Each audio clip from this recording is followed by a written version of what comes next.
Oh my goodness. All right, we ready? Okay, we're gonna start right here.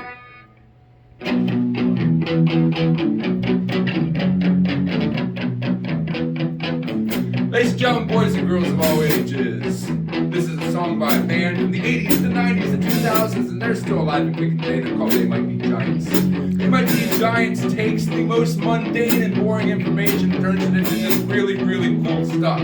This particular tune is about our 11th president, Mr. James K. Polk.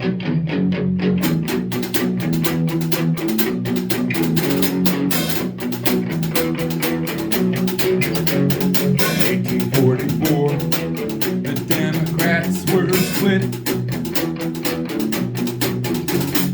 Three nominees were the presidential candidates.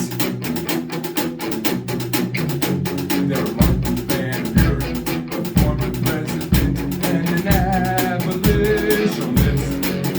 Chase Buchanan, a moderate, who was cast a general and expansionist. Nashville gave a dark horse riding up. James K. Polk, Napoleon, Rolling Stone. Now that's Mr. James K. Polk right here behind me. My friends, ladies and gentlemen, you can see that he's a Democrat. He's our 11th president.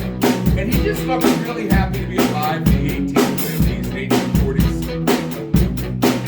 They called this Napoleon and stuff that just basically meant that he was good at speaking in a way of getting his point across.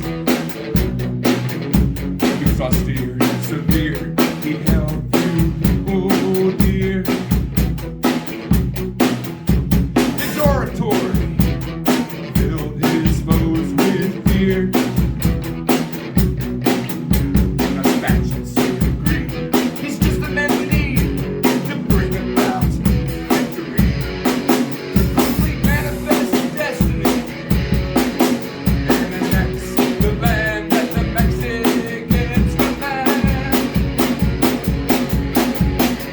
When the vote was cast, the winner was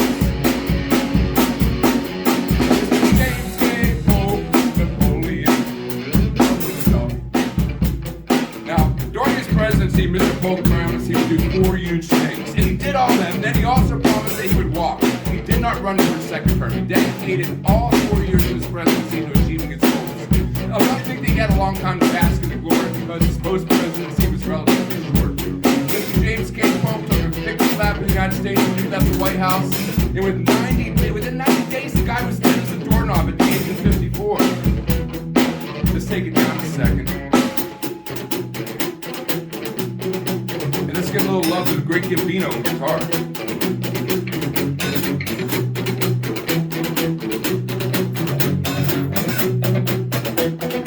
How about our scientific mastermind, the minister of the mighty beat, the great Mr. Graham?